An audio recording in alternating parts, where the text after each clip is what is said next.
পায়খানার রাস্তায় ব্যথা, পায়খানায় বসলেই ভয় পাই, পায়খানায় বসলেই মনে হয় ছুরি বা কাঁচি দিয়ে পায়খানার রাস্তা কেটে দিচ্ছে, পায়খানার চাপ হলেই মনের ভিতরে প্রচুর ভয়। তো এই রোগ থেকে বাঁচার উপায় কি? এইটি এনাল ফিসার নামের একটি রোগের লক্ষণ। এটাকে গ্যাস বলে অনেকেই চেনে।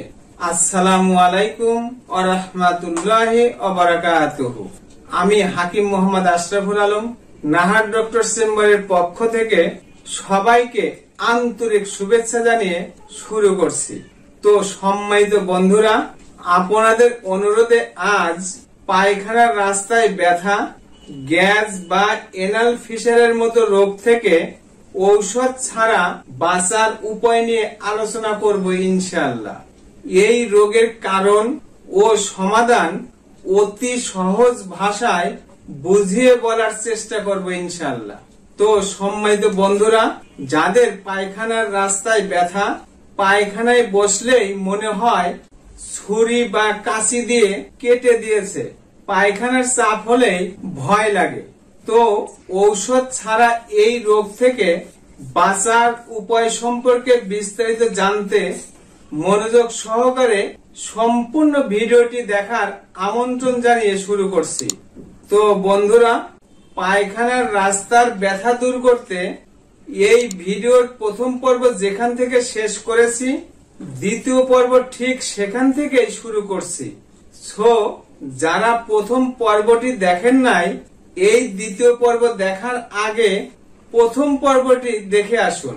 প্রথম পর্বটি না দেখলে শুধু দ্বিতীয় পর্ব দেখে ভালো কিছু বুঝতে পারবেন না। তো শুরু করছি দ্বিতীয় পর্ব। তো পায়খানার রাস্তায় আরো একটি রোগ হয়, তো এই রোগটি একটু আলাদা। তো এই রোগ হলে পায়খানার রাস্তায় ঠিক এইরকম কাঁঠালের মুচির মতো, বাইং মাছের মাথার মতো অথবা নরম তুলতুলে বোটার মতো দেখা যায়। এটা দীর্ঘদিনের পুরানো হলে পায়খানা করার সময় বের হয়ে আসে, আবার অটোমেটিকলি ভিতরে চলে যায়, অথবা আঙ্গুল দিয়ে ভিতরে ঢুকিয়ে দিতে হয়। এতে পিচ্ছিল কিছু পদার্থ বের হতে পারে, তবে অর্শ বা পাইলসের ক্ষেত্রে এনাল ফিসারের মতো তীব্র ব্যথা হবে না। কিছু কিছু ক্ষেত্রে একটু বেশি ব্যথা হতে পারে, তবে এনাল ফিসারের মতো প্রতিবার পায়খানায় গেলেই এই ব্যথা হয় না। পাইলস এবং এনাল ফিসার দুইটি রোগের ক্ষেত্রেই পায়খানার রাস্তায় চুলকানি হতে পারে আর উজ্জ্বল লাল রক্ত দেখা যেতে পারে, তবে এনাল ফিসারের ক্ষেত্রে সামান্য রক্ত দেখা যায়। তো বন্ধুরা, পাইলস নিয়ে আলাদা একটি ভিডিও রয়েছে, প্রয়োজনে দেখে নেবেন। সম্মানিত দর্শক, নতুন নতুন স্বাস্থ্য বিষয়ক পরামর্শ পেতে লাইক দিয়ে আমার সাথেই থাকুন, ভিডিওটি শেয়ার করে সবাইকে দেখার সুযোগ করে দিন। আপনার একটি মাত্র শেয়ারে উপকৃত হতে পারে এই যন্ত্রণাদায়ক রোগে আক্রান্ত লক্ষ লক্ষ রোগী। তো দর্শক, একটু ভালো করে খেয়াল করুন, এনাল ফিসারের উপসর্গ দেখা দিলে আপনি নিজে নিজে কিভাবে এর প্রতিকার করবেন। 1. পায়খানা যদি বেশি শক্ত হয়, সেই ক্ষেত্রে বাথরুমে যাওয়ার আগে পায়খানার রাস্তায় ভ্যাসলিন বা জেলি ব্যবহার করবেন, তাতে কিছুটা হলেও ব্যথার উপশম হবে। 2.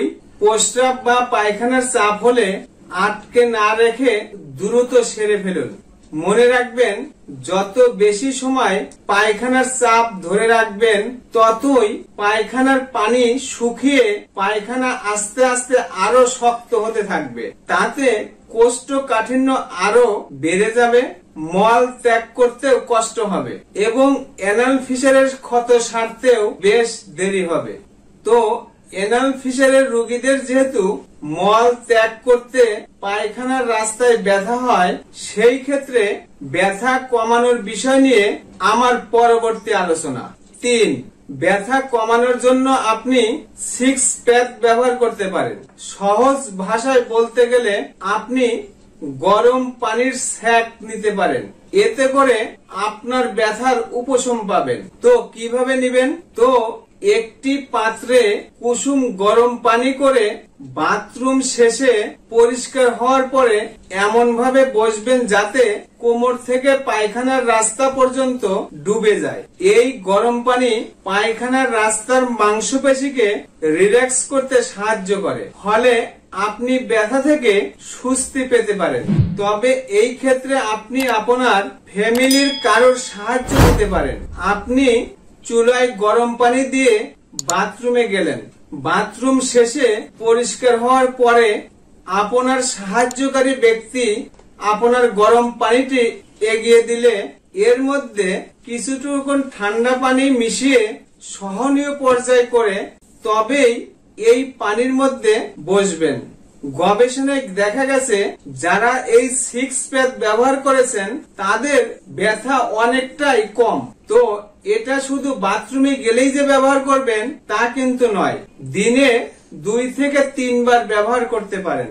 সম্মানিত সুধী, যারা যৌন দুর্বলতা, দ্রুত বীর্যপাত, লিঙ্গ উত্থান অক্ষমতা ও পুরুষাঙ্গের শিথিলতা সহ পেট ফাঁপা, বদহজম, আইবিএস, পুরাতন আমাশয় এবং যে কোনো প্রকারের পেটের রোগ নিয়ে দিনের পর দিন, মাসের পর মাস, বছরের পর বছর বিভিন্ন জায়গায় চিকিৎসা করে আশা ছেড়ে দিয়েছেন, হয়তো এই রোগ থেকে আর কোনোদিন মুক্তি পাবো না, আপনাকে বলছি আপনি হতাশাগ্রস্ত না হয়ে আপনার রোগের স্থায়ী সমাধান পেতে স্ক্রিনে দেওয়া ঠিকানায় একবারের জন্য হলেও যোগাযোগ করুন। আপনার রোগ যত জটিল, যত পুরাতন বা যত কঠিন হোক না কেন সম্পূর্ণ নিরাময় হওয়া সম্ভব ইনশাআল্লাহ।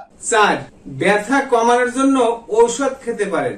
ব্যথা যদি অসহনীয় হয় 6 ঘন্টা পর পর 500 মিলিগ্রামের 2টি প্যারাসিটামল খাবেন। তবে খেয়াল রাখবেন একজন প্রাপ্ত বয়স্ক অর্থাৎ যার ওজন 50 কেজির উপরে সে দিনে 4 গ্রাম অর্থাৎ 8টি ট্যাবলেটের বেশি খাবেন না। এর ব্যতিক্রম হলে বা ব্যথার তীব্রতা বেশি হলে অবশ্যই চিকিৎসকের শরণাপন্ন হবেন। তবে এনাল ফিসার সৃষ্টি করে এমন কোনো ওষুধ খাবেন না। 5. মলত্যাগের সময় প্রেসার দিবেন না, তাতে আপনার পায়খানার রাস্তা ফেটে যন্ত্রণা আরো বেড়ে যেতে পারে। হয়তো আপনি প্রশ্ন করতে পারেন পায়খানায় প্রেসার না দিলে এই শক্ত পায়খানা বের হবে কিভাবে? তো দর্শক মন্ডলী, পায়খানা যাতে শক্ত না হয় সেই বিষয় নিয়ে এই ভিডিওর 3য় পর্বে বিস্তারিত আলোচনা রয়েছে, অবশ্যই দেখে নেবেন। সম্মানিত দর্শক, আপনারা অনেকেই রিকোয়েস্ট করেছেন উপরোক্ত পরামর্শের পাশাপাশি শক্ত পায়খানা নরম করার জন্য, পায়খানার রাস্তা ব্যথা কমানোর জন্য, এনাল ফিসার এবং অর্শো পাইলস থেকে বাঁচার জন্য একটি ওষুধের নাম বলে দিন। তো আপনাদের অনুরোধে পায়খানার রাস্তার ব্যথা, এনাল ফিসার এবং অর্শো পাইলস থেকে স্থায়ীভাবে মুক্তি পাওয়ার জন্য সম্পূর্ণ প্রাকৃতিক এবং পার্শ্ব প্রতিক্রিয়া মুক্ত একটি ওষুধের নাম বলে দিচ্ছি। 1 চা চামচ সফুক আবে হায়াত 1 গ্লাস হালকা গরম পানিতে রাত্রে ভিজিয়ে রেখে সকালে খালি পেটে সেবনে অর্শো পাইলস, পায়খানার রাস্তার ব্যথা এবং এনাল ফিসার তো নিরাময় হবেই, সেই সাথে গালে বরণ বা বরণের দাগ, মেস্তার দাগ, পেট ফাঁপা, বদহজম, পেটের গ্যাস এবং চুল পড়া বন্ধ করে, পাতলা বীর্য ঘন ও গাঢ় করে, দ্রুত বীর্যপাত রোধ করে, স্ত্রী মিলনের সময় স্থায়ীভাবে বৃদ্ধি করে, চেহারার উজ্জ্বলতা বৃদ্ধি করে, রোগ প্রতিরোধ ক্ষমতা বৃদ্ধি করে, এমনকি মৃত্যুর আগ মুহূর্ত পর্যন্ত আপনাকে রাখবে রোগ মুক্ত, সুস্থ, সবল, টকবগে 30 বছরের যুবকের মতো ইনশাআল্লাহ। তো বন্ধুরা, সফুক আবে হায়াত সংগ্রহ করতে ভিডিওর নিচে এবং উপরে একটি লিংক দিয়েছি, এই লিংকে ক্লিক করে সফুক আবে হায়াত সংগ্রহ করতে পারেন। তো দর্শক, কোষ্ঠকাঠিন্য, অর্শো পাইলস এনাল ফিসার, পায়খানা রাস্তার ব্যথা, পেটের গ্যাস, পেট ফাঁপা, বদহজম, আইবিএস ও পুরাতন আমাশয় নিয়ে যারা দিনের পর দিন, মাসের পর মাস, বছরের পর বছর বিভিন্ন জায়গায় চিকিৎসা করে আশা ছেড়ে দিয়েছেন, হয়তো জীবনে আর এই রোগ থেকে মুক্তি পাবো না, আপনাকেই বলছি, আপনি হতাশাগ্রস্ত না হয়ে এই রোগের স্থায়ী সমাধান পেতে স্ক্রিনে দেওয়া ঠিকানায় একবারের জন্য হলেও যোগাযোগ করুন। আপনার রোগ যত পুরাতন, যত জটিল বা যত কঠিন হোক না কেন, সম্পূর্ণ নিরাময় হওয়া সম্ভব ইনশাআল্লাহ। তো দর্শক, আপনাদের জীবন আনন্দময় করে তুলতে, রোগ মুক্ত জীবন গড়তে এবং নতুন নতুন স্বাস্থ্য বিষয়ক পরামর্শ পেতে লাইক দিয়ে আমার সাথেই থাকুন। ভিডিওটি শেয়ার করে অন্যদের দেখার সুযোগ করে দিন। আমার কথাগুলো কোথাও বুঝতে অথবা আপনাদের মতামত দিতে কমেন্ট করুন। সম্মানিত দর্শক, আপনাদের শরীরে কোনো প্রকার রোগের উপসর্গ প্রকাশ পেলে আন্দাজে ফার্মেসি থেকে ওষুধ কিনে না খেয়ে অবশ্যই একজন চিকিৎসকের পরামর্শ নেওয়ার আহ্বান জানিয়ে আজ বিদায় নিচ্ছি। আবারও দেখা হবে নতুন কোনো বিষয় নিয়ে। ততক্ষণ মহান আল্লাহ তাআলা আমাদের সবাইকে ভালো রাখুন, সুস্থ রাখুন। আসসালামু আলাইকুম ওয়া রাহমাতুল্লাহি ওয়া বারাকাতুহু।